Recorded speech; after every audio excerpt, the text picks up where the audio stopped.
राधे राधे दोस्तों, स्वागत है आपका हमारे channel motivational story A to Z में। एक समय की बात है, प्रीतनगर के राजा सोनभद्र एक दिन शिकार खेलने के लिए जंगल में गए। शिकार खेलते खेलते वह जंगल में बहुत ही दूर निकल गए। अचानक मौसम खराब हो गया। आंधी तूफान की वजह से कुछ नजर नहीं आ रहा था। राजा के सभी सिपाही और उसके साथी बिछड़ चुके थे। दिन ढलते ढलते राजा को अब वापसी की चिंता होने लगी, लेकिन राजा रास्ता भटक चुका था। अब इस हालत में राजा वापस तो नहीं जा सकता था। वह जंगल जंगली जानवरों से भरा हुआ था। अब मजबूरी में राजा को जंगल में ही रात बितानी थी, इसलिए वह किसी सुरक्षित जगह की खोज करने लगा। चलते चलते उसे एक जगह पर धुआं उठता हुआ दिखाई दिया। आगे जाकर राजा ने देखा तो वहां पर एक झोपड़ी थी। नेक दिल राजा ने झोपड़ी का दरवाजा खटखटाया और आवाज लगाकर बताया कि मैं एक मुसाफिर हूँ, बाहर मौसम खराब हो चुका है और मुझे सर छुपाने के लिए आसरा चाहिए। झोपड़ी का दरवाजा खुला और एक बूढ़ा आदमी बाहर आया। वह बड़े ही सम्मान के साथ राजा को अंदर ले गया। उस बूढ़े आदमी की एक जवान और सुंदर बेटी थी। वह दोनों बाप बेटी इस जंगल में रहते थे और वह आदमी जंगल से लकड़ियां काटकर नगर में जाकर बेचता। इसी तरह से उनका गुजारा चलता था। उसकी बेटी ने राजा के लिए बहुत ही अच्छा खाना तैयार किया। खाना बहुत ही साधारण था, लेकिन स्वाद में बहुत ही अच्छा था। इसके बाद राजा के लिए एक आरामदायक बिस्तर लगाया गया। बूढ़े आदमी और उसकी बेटी ने राजा की बहुत ही अच्छे से सेवा की। उस झोपड़े में रात गुजारने के बाद सुबह उनका धन्यवाद करके राजा अपने महल में वापस आ गया। राजा अपने महल में वापस तो आ चुका था, लेकिन उसे उस बूढ़े लकड़हारे की खूबसूरत बेटी की बहुत ही याद आ रही थी, जिसने उसे एक परदेसी मुसाफिर समझकर इतना ख्याल रखा। राजा की शादी एक मंत्री की बेटी से होने वाली थी। मंत्री की बेटी बहुत ही घमंडी और चालाक थी। राजा ने मंत्री की बेटी से शादी करने से मना कर दिया और यह फैसला किया कि वह जंगल में रहने वाले उस लकड़हारे की बेटी से शादी करेगा। इस तरह से राजा और उस लकड़हारे की बेटी की शादी हो गई। राजा के मंत्री को इस बात का बहुत ही दुख हो रहा था। वह अब मौके की तलाश में रहने लगा। राजा अपनी रानी के साथ बड़े अच्छे से दिन गुजार रहा था। एक साल बीतने पर राजा के यहाँ पर एक लड़की का जन्म हुआ और दूसरे साल भी एक और लड़की ने जन्म लिया। इस तरह से राजा की अब दो बेटियां हो चुकी थी। एक दिन मौका देखकर राजा के मंत्री ने राजा से कहा, महाराज, राज्य का राज्यपाठ चलाने के लिए एक बेटा जरूर होना चाहिए, इसलिए मेरा तो सुझाव यह है कि आप दूसरी शादी कर लीजिए ताकि आपको पुत्र की प्राप्ति हो सके। लेकिन राजा ने इस बात से इनकार कर दिया। जब मंत्री ने ये देखा कि उसकी बेटी की शादी राजा से होने के सारे रास्ते बंद हो गए हैं, तो उसने आहिस्ता आहिस्ता सेनापति और बाकी मंत्रियों को अपने षड्यंत्र में शामिल कर लिया। फिर एक दिन धोखे से रानी के कमरे में सांप छोड़ दिया गया। सांप के डसने से रानी की मौत हो गई। दोनों राजकुमारियां अब भी बहुत ही छोटी थी, लेकिन राजा ने फिर भी दूसरी शादी नहीं की। जब मंत्री ने देखा कि उसकी दाल नहीं गल रही, तो उसने रसोइयों के साथ मिलकर राजा के खाने में जहर मिला दिया, जिसके कारण राजा की भी मौत हो गई। फिर मंत्री ने राजगद्दी पर कब्जा कर लिया। राजा की एक पुरानी और वफादार दासी थी जो ये सब कुछ देख रही थी। उससे अब इस बात का एहसास हो गया कि मंत्री जल्दी ही राजकुमारियों को भी मरवा देगा, इसीलिए वह दासी उन दोनों राजकुमारियों को लेकर रात के अंधेरे में कहीं दूर चली गई। इस तरह से एक नेक दिल राजा की जगह वहां की प्रजा को एक बेरहम और लालची राजा मिल गया। तीनों लड़कियों को लेकर जंगल में गई और उनका भरण पोषण करने लगी। समय अपनी गति से गुजरा। अब दोनों लड़कियां जवान हो चुकी थी। इसी दौरान एक दिन नौकरानी बहुत ही सख्त बीमार हो गई। जब उसने अपनी मौत को नजदीक देखा तो दोनों लड़कियों को अपने पास बुलाया और उन्हें बताया कि असल में वह दोनों राजकुमारियां हैं और उनके माँ बाप के साथ क्या हुआ वह सब भी राजकुमारियों को बताया। इसके बाद उस नौकरानी की मौत हो गई। नौकरानी के मरने के बाद दोनों लड़कियां बिल्कुल अकेली हो गई। वे दोनों अपने माता पिता को याद करती और बहुत ही रोती, लेकिन अब कुछ नहीं हो सकता था। यही दिन गुजर रहे थे। एक दिन की बात है, एक राजकुमार जंगल में शिकार खेलने के लिए आया। राजकुमार का एक दोस्त भी उसके साथ था। वह दोस्त मंत्री का बेटा था। राजकुमार ने जंगल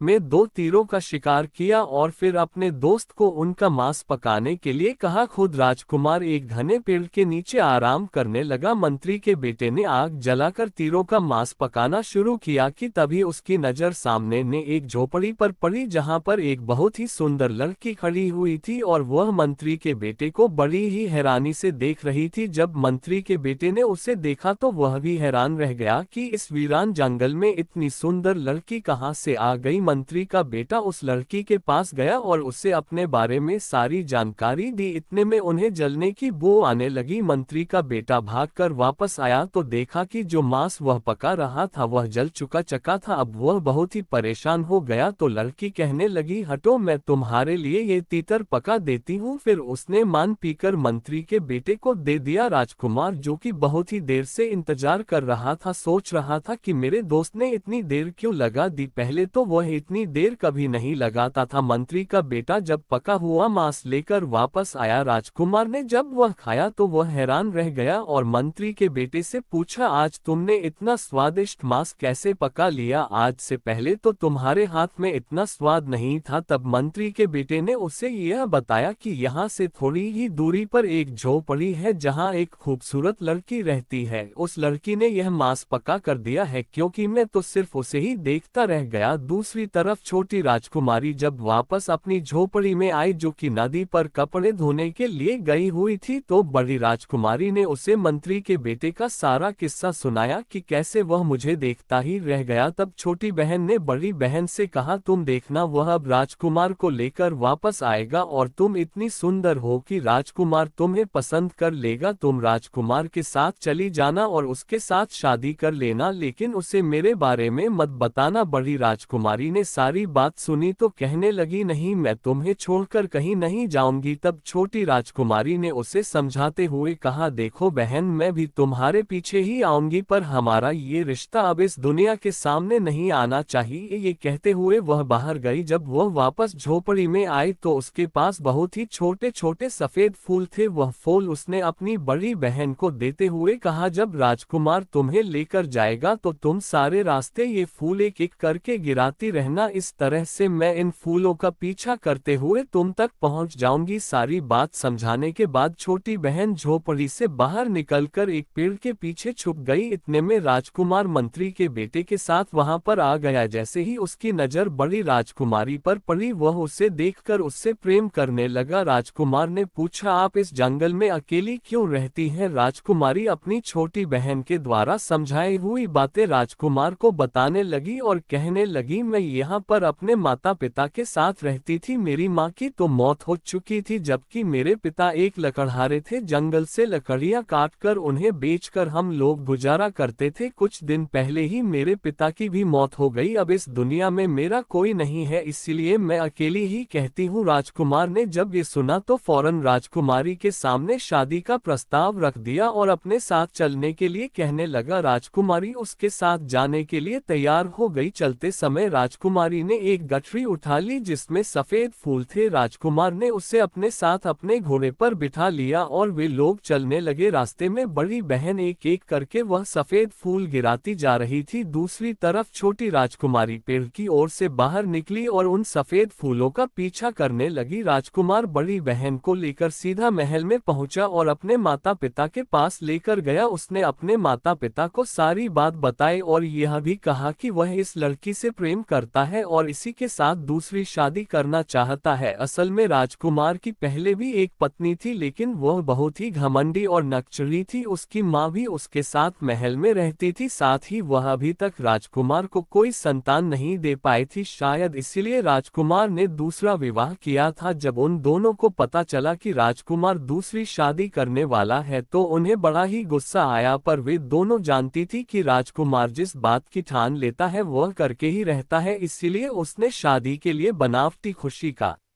इजहार किया और कहने लगी कितनी खुशी की बात है कि राजकुमार की एक बार फिर से शादी होगी और हम दोनों तो सौतन नहीं बल्कि बहनें बनकर रहेंगी। जब राजकुमार की पहली पत्नी ने शादी पर कोई ऐतराज नहीं किया तो बाकी सभी लोग भी राजी हो गए। दूसरी तरफ छोटी बहन वह फूलों का पीछा करते हुए नगर में आ चुकी थी। पूरे नगर में उत्सव का माहौल बना हुआ था। छोटी बहन ने एक बूढ़ी औरत से पूछा, अम्मा क्या बात है, हर तरफ रौनक लगी हुई है। तो बूढ़ी अम्मा ने बताया, हमारे राजकुमार को जंगल से एक बहुत ही प्यारी लड़की मिली है और राजकुमार उसके साथ शादी करने वाला है, इसीलिए सारे नगर में उत्सव मनाया जा रहा है। फिर छोटी बहन ने उस बुढ़िया से पूछा, अम्मा क्या मुझे यहाँ पर कोई काम मिल सकता है? मैं गांव से आई हूँ और मेरे माँ बाप नहीं है, रहने के लिए कोई आसरा भी नहीं है। बूढ़ी औरत कहने लगी, काम तो मिल सकता है क्योंकि आजकल महल में बहुत ही काम है और मैं भी वहीं पर जा रही हूँ। उस बूढ़ी औरत की एक बेटी थी जो कुछ दिन पहले ही बीमारी के कारण मर चुकी थी। बुढ़िया ने छोटी राजकुमारी से कहा, मुझे तुम्हें देखकर अपनी बेटी की याद आ रही है, तुम मेरी बेटी बनकर मेरे घर पर ही रह सकती हो। असल में ये बूढ़ी औरत अपनी जवानी में महल में नौकरानी का काम करती थी, अब बुढ़ापे की वजह से वह ये काम छोड़ चुकी थी। राजकुमार ने कहा, ठीक है अम्मा, मैं तुम्हारे घर में ही रहूंगी, लेकिन मैं काम करना चाहती हूँ, क्या तुम महल में मुझे कोई काम दिलवा सकती हो? बूढ़ी औरत राजकुमारी को लेकर महल की तरफ चल दी जहाँ हर तरफ खुशियों का माहौल था। बूढ़ी अम्मा जब उसे लेकर महल में पहुंची तो सामने से राजकुमार की पहली पत्नी आती हुई दिखाई दी। वो उस बुढ़िया को अच्छी तरह से जानती थी। बुढ़िया ने उसे प्रणाम किया और कहने लगी,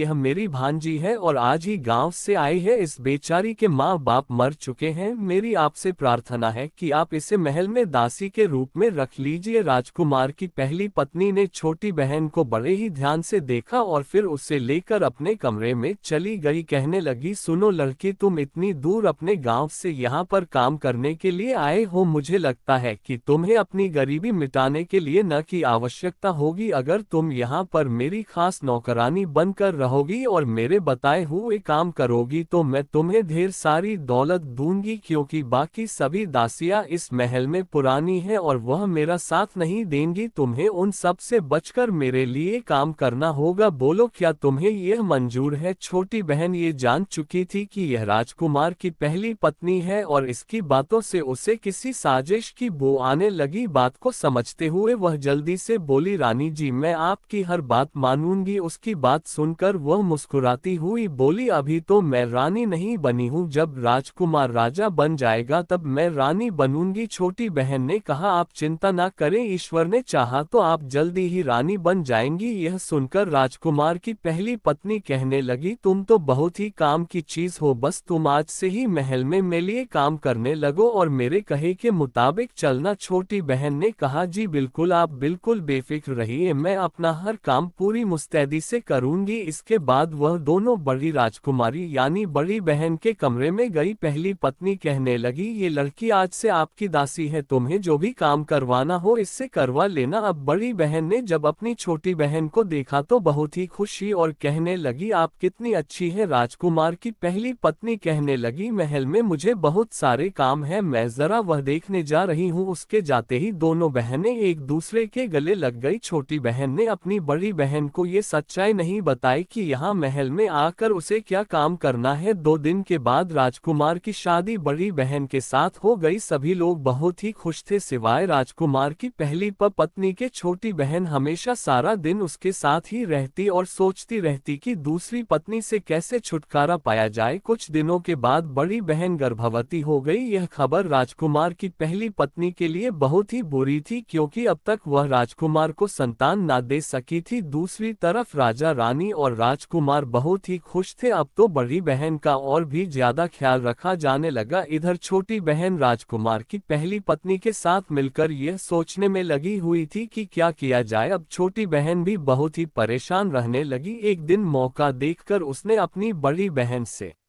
कहा हमें महल छोड़कर कहीं दूर चले जाना चाहिए। अब छोटी बहन ये भी नहीं बता सकती थी कि राजकुमार की पहली पत्नी उससे कितना जलती है। वह अगर यह बात बता भी देती तो उसकी बात पर कोई विश्वास ना करता, क्योंकि राजकुमार की पहली पत्नी सबके सामने छोटी बहन का बहुत ही ख्याल रखती थी। बड़ी बहन ये बात सुनकर कहने लगी, बहन मुझे यहाँ पर सभी लोग बहुत ही प्यार करते हैं। मैं तो तुम्हें उसी समय कह रही थी कि तुम भी मेरे साथ महल में चलो, लेकिन तुम नहीं मानी और तुमने ही कहा था कि अपना और मेरा रिश्ता सबसे छुपा कर रखना। तुम अगर कहो तो मैं अभी के अभी राजकुमार को सारी बात बता देती हूँ कि तुम मेरी बहन हो। पर अक्लमंद छोटी राजकुमारी जानती थी कि अब इस सच्चाई को बताने से सभी लोग उन्हें झूठा ही समझेंगे, सोचेंगे कि हमने जानबूझकर अपना ये रिश्ता छुपाया, और यह भी हो सकता है कि वे लोग हम दोनों बहनों को षड्यंत्रकारी या जासूस समझे। ये सब विचार करने के बाद छोटी बहन ने बड़ी बहन से कहा, नहीं तुम अभी किसी को मत बताना। कुछ दिनों के बाद जब बच्चे के पैदा होने का समय हुआ, राजकुमार की पहली पत्नी ने दाई और छोटी बहन को बहुत सा धन देकर कहा कि जैसे ही बच्चा पैदा हो तुम उसको उठाकर मार देना और उसकी जगह पर बिल्ली का बच्चा रख देना। छोटी बहन कहने लगी, यह काम तो मेरे लिए बहुत ही आसान है। फिर जब बच्चे ने जन्म लिया तो दाई ने बेहोश माँ यानी कि बड़ी रानी के पास से बच्चे को उठाया और छोटी बहन को दे दिया और यह कहा कि इसे ले जाकर मार दो और उसकी जगह पर बिल्ली के बच्चे को रख दो। छोटी बहन ने जल्दी से बच्चे को कपड़े में लपेटा और छिप छिपाते पिछले रास्ते से अपने घर पहुंच गई। उसने बूढ़ी अम्मा को वह बच्चा देते हुए कहा, अम्मा ये बच्चा मेरी बड़ी बहन का है, ये बात तुम किसी को मत बताना। इसे बकरी का दूध पिलाकर पालो, मैं शाम तक इसको आकर संभालती हूँ। बूढ़ी अम्मा ने उससे कोई सवाल नहीं किया क्योंकि वह बहुत ही जल्दी में थी। छोटी बहन जब महल में वापस आई तो देखा कि महल में कोहराम मचा हुआ था। दाई ने सबको ये बताया था कि राजकुमार की दूसरी पत्नी ने इंसान की जगह बिल्ली के बच्चे को जन्म दिया है। ये खबर सुनकर सब लोग हैरान थे और दुखी भी। बड़ी बहन रोती जा रही थी और कह रही थी कि यह सब झूठ है, लेकिन किसी ने उसकी बात नहीं मानी और ना ही उससे कोई बात कर रहा था। छोटी बहन ने एक बार फिर से अपनी बड़ी बहन को कहा, तुम मेरे साथ चलो, हम इस महल को छोड़कर अपनी दुनिया बसाएंगे। पर वह नहीं मानी और कहने लगी कि वह राजकुमार से बहुत ही प्यार करती है, इसलिए वह राजकुमार को छोड़कर कहीं नहीं जाएगी। छोटी बहन रोते हुए वापस अपने घर आ गई और उसने बूढ़ी अम्मा को सारा किस्सा सुनाया। इस पर अम्मा ने कहा, बिटिया अब जो होना था वह हो चुका, हम दोनों मिलकर इस बच्चे को पालेंगे। समय आने पर ईश्वर ने चाहा तो सब कुछ ठीक हो जाएगा। कुछ समय बीता, इस दौरान राजा की तबीयत खराब हुई और उसकी मौत हो गई। अब राजकुमार का राज तिलक कर दिया गया और उसे राजा बना दिया गया। अब राजपाट की सारी जिम्मेदारी राजकुमार और उसकी दोनों रानियों ने संभाल ली। एक बार फिर से बड़ी बहन गर्भवती हुई। अब की बार बड़ी रानी ने छोटी बहन को बहुत सा इनाम दिया और कहा कि इस बार तुम बच्चे के जन्म पर उसकी जगह कुत्ते के बच्चे को रख देना। इस पर छोटी बहन कहने लगी, इस बार ऐसा न कीजिए बड़ी रानी जी, क्योंकि आपके भी कोई संतान नहीं है और राजा को भी उत्तराधिकारी की जरूरत होगी। बड़ी रानी गुस्से में आकर कहने लगी, अगर तुझे ये काम नहीं करना तो मत कर, मैं ये काम किसी और से करवा लूंगी। इस पर छोटी बहन तुरंत बोली, अरे नहीं रानी जी, मैं तो सिर्फ मजाक कर रही थी। छोटी बहन एक बार फिर से अपनी बड़ी बहन को समझाने लगी कि यहाँ से चले चलो, पर बड़ी बहन कहने लगी कि अब तो मैं रानी बन चुकी हूँ और मुझे लगता है कि तुम मुझसे जलने लगी हो। छोटी बहन अपनी बड़ी बहन की इस बात पर मन ही मन दुखी हो रही थी। बच्चे के जन्म का समय आया तो एक बार फिर से छोटी बहन ने बेहोश माँ के पास से बच्चा उठा लिया और दाई ने उसकी जगह पर कुत्ते का बच्चा रख दिया। छोटी बहन पहले की ही तरह से पिछले दरवाजे से बच्चे को लेकर अपने घर में आ गई। बच्चे को बुरी अम्मा को सौंपकर वह खुद उल्टे पांव वापस महल में जा पहुंची। महल में आकर उसने देखा कि एक बार फिर से कोहराम मचा हुआ था। बड़ी रानी कहने लगी, मुझे तो यह औरत लगती ही नहीं, पहली बार इसने बिल्ली के बच्चे को जन्म दिया और दूसरी बार कुत्ते के बच्चे को। मैं तो कहती हूँ कि इसे कारागार में डाल दिया जाए, वरना अगले साल ना जाने ये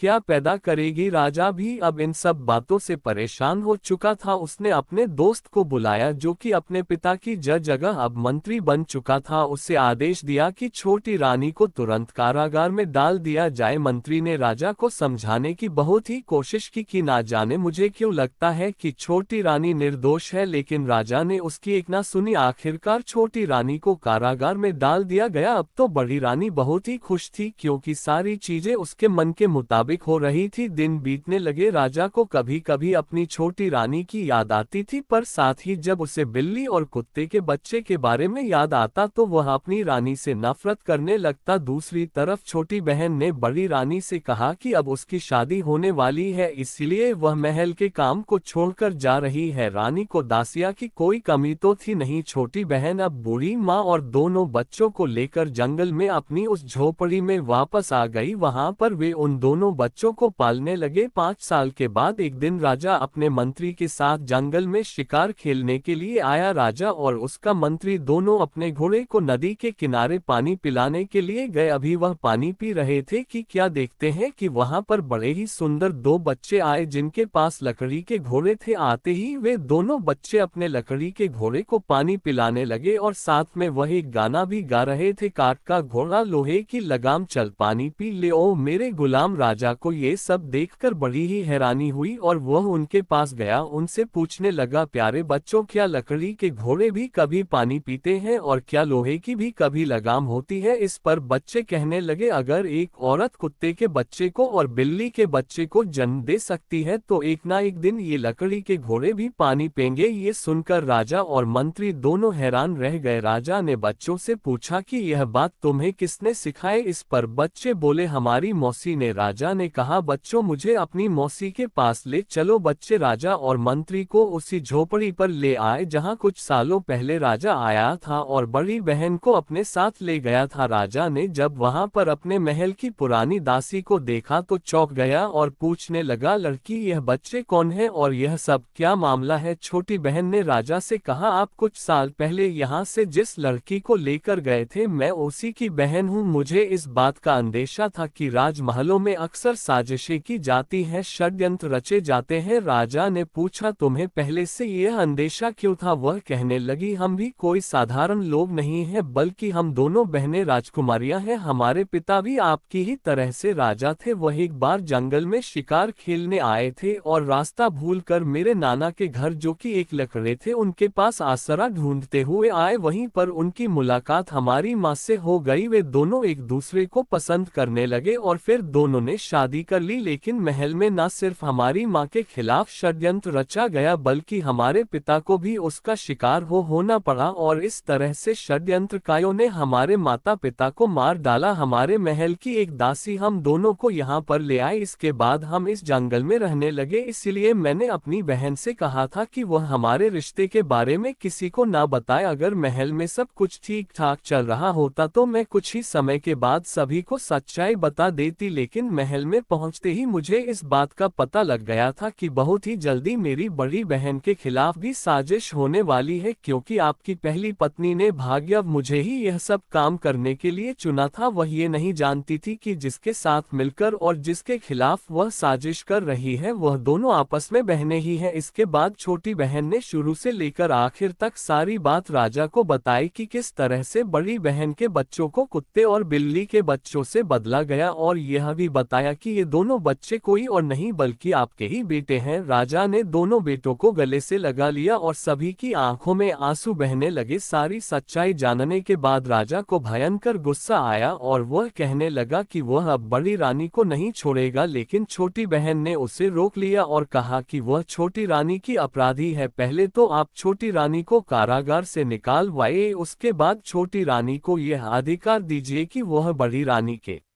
लिए सजा तय करे। राजा को उसकी यह सलाह बहुत ही अच्छी लगी। छोटी बहन यह अच्छी तरह से जानती थी कि उसकी बड़ी बहन बहुत ही नेक दिल और दयालु है और वह राजा की पहली पत्नी को माफ कर देगी, क्योंकि सजा देने से भी वह समय वापस नहीं आ सकता जो छोटी रानी ने कारागार में गुजारा था। राजा ने अपने दोनों बच्चों को घोड़े पर बिठाया और फिर राजा ने मंत्री को आदेश दिया कि वह राजकुमारी को अपने घोड़े पर बिठा ले, क्योंकि राजा ने यह बात भांप ली थी कि मंत्री की नजरों में राजकुमारी के लिए प्यार उमड़ रहा था। इसके बाद वे सभी महल में पहुंच गए तो राजा ने सबसे पहले बड़ी रानी को बेड़ियां पहना दी और खुद जाकर कारागार में छोटी रानी के सामने हाथ जोड़कर माफी मांगने लगा। कहने लगा, रानी मुझे माफ कर दो, मुझे सारी सच्चाई का पता चल गया है और मैं तुम्हें आजाद करने के लिए यहाँ पर आया हूँ। छोटी रानी को कैद से निकाला गया और बड़ी रानी को उसके सामने पेश किया गया। मंत्री ने सबके सामने एक बार फिर से सारी सच्चाई बयान की। छोटी रानी को जब उसके बच्चे और छोटी बहन मिल गए तो वह उनके गले लगकर रोने लगी और फिर राजा ने कहा, रानी आज तुम्हें अधिकार है कि तुम बड़ी रानी को सजा दो। मगर छोटी रानी ने ये कहकर उसे माफ कर दिया कि गुजरा हुआ समय वापस नहीं आ सकता और दूसरा ये सब मेरे भाग्य में ही लिखा हुआ था, इसलिए मैं इसे कोई सजा नहीं दूंगी। जब बड़ी रानी जो कि थर-थर कांप रही थी ने यह बात सुनी तो रोते हुए छोटी रानी के पैरों में गिर पड़ी। कहने लगी, तुमने मुझे माफ करके मुझ पर बहुत बड़ा उपकार किया है। अब तो पूरे महल में उत्सव मनाने की तैयारी होने लगी। इस मौके पर त्री ने राजा के सामने अपनी छोटी राजकुमारी की शादी का प्रस्ताव रखा। राजा ने मुस्कुराते हुए छोटी राजकुमारी की तरफ देखा। छोटी राजकुमारी ने शर्माते हुए नजरें झुका ली। कुछ दिनों के बाद बड़े ही धूमधाम से मंत्री और छोटी राजकुमारी की शादी कर दी गई। इसके बाद वे सभी एक खुशनुमा जिंदगी बिताने लगे। तो दोस्तों, अगर आपको आज की कहानी अच्छी लगी तो चैनल को सब्सक्राइब करके हमें सपोर्ट कर दीजिए और कमेंट्स में राधे राधे लिखना ना भूलना। फिर मिलते हैं एक नई कहानी के साथ। राधे राधे।